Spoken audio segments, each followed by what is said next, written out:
నమ్మకం. నమస్తే అమ్మా. నమస్తే. మాది ఏఎస్పేట మండలం. మీ పేరమ్మా? నా పేరు హసరత్ మొక్కుడారి హసరత్ అమ్మ. నేను 2014లో జడ్పీటీసీని. ఇప్పుడు ప్రజెంట్ అయితే సర్పంచ్. ఓకే. జగన్ చిన్నప్పటి 45 సంవత్సరాల నుంచి ఇప్పటికి ఏ సీఎం చేయని పథకాలన్నీ ప్రతి ఒక్కటి చెప్పిండు, ప్రతి ఒక్కటి నెరవేర్చిండు. లాస్ట్ దాకా మంచి కరోనాలో కూడా మేమే చాలా ఇబ్బంది పడి ఇంకేం చేస్తాడులే అనుకున్నాము. జగనన్న అంటే అభిమానమే మాకు, అయినా కానీ ఏం చేస్తాడు అనుకున్నాం. అలాంటప్పుడు కూడా ఫ్రీగా ప్రతి ఒక్కరికి భీమిచ్చి ప్రతి ఒక్కరిని నిరుపేదల్ని కాపాడుతూ వచ్చిండు. చెప్పిన పథకాలన్నీ తప్పకుండా అమ్మఒడి కానీ, వైఎస్ఆర్ చేతి కానీ, మగ్గం వాళ్ళకి కానీ, ఆటో వాళ్ళకి కానీ, ప్రతి ఒక్కటి రుణమాఫీలు కానీ, రైతు భరోసా కానీ, ప్రతి ఒక్కటి చెప్పినవన్నీ తప్పకుండా చేసిండు. తప్పకుండా సీఎం అవుతాడు. ప్రతి ఒక్క పేద గుండెల్లో జగనన్నే ఉన్నాడు. అంటే ఎందుకని ఎమోషన్ అవుతున్నారు? జగన్ గారి గురించి మాట్లాడుకుంటే మీరు ఎందుకు ఎమోషన్ అవుతున్నారు? చేసిండు.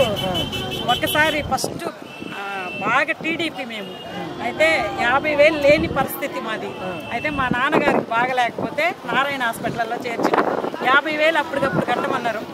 కిడ్నీలు ప్రాబ్లం అయినాయి. అప్పటికప్పుడు 50,000 కట్టమంటే నా దగ్గర లేవు, 10,000 ఉన్నాయి. సరే మా పొలమైన గిరి పెట్టేసి తెచ్చి కట్టమనుకుంటే అప్పుడు జగనన్న వాళ్ళ నాన్న సీఎంగా ఉండి అప్పుడు మా నాన్నకి ఆరోగ్యశ్రీ మీద 50,000 వచ్చినాయి. అప్పటి నుంచి నాకు కాంగ్రెస్ అంటే చాలా అభిమానం. నిరుపేదల పాలన వాళ్ళు అని కాంగ్రెస్ అన్నా కానీ, జగన్ అన్నా కానీ చాలా అభిమానం అప్పటి నుంచి. ఇప్పటి వరకు కూడా అలానే, ఇప్పటి వరకు కూడా అలానే ఉన్నాము. ఏమి ఈకపోని నిరుపేదల పాలన అయితే జగనన్న వాళ్ళ నాన్న ఎలా చేసిండో అలానే జగనన్న కూడా చేస్తున్నాడు. ఇంతవరకు ఏ సీఎం ఎవరికైనా ఒక 1000 రూపాయలు ఇచ్చిండా? ప్రతి ఒక్క నిరుపేదలకి, ఒక ఎస్సీ ఎస్టీ వాళ్ళందరికీ అమ్మఒడి కానీ, ప్రతి ఒక్కటి రైతు భరోసా కానీ, ఇప్పుడు రైతు భరోసా వదిలేసుడు. నిరుపేదలకు కూడా రైతు భరోసా 45 సంవత్సరాలు అంటే ప్రతి ఒక్కరికి వస్తున్నాయి. ఏ సీఎం ఇవ్వలేదు కదా. ఓటు అప్పుడు వస్తాడు, ఒక 1000 రూపాయలు ఇస్తారు, ఓటు వేయించుకుంటారు, పోతారు. మనకి ఇప్పుడు ప్రతి ఒక్క పేదలో ఒక్క మహిళలు కానీ ఎవరైనా మనసులో పెట్టుకుని జగనన్న ఇలా ఇచ్చిండు మాకు, జగనన్న సొమ్ము తిన్నామని ప్రతి ఒక్కరు తప్పకుండా జగనన్నకైతే ఓటేస్తారు అని నా నమ్మకం.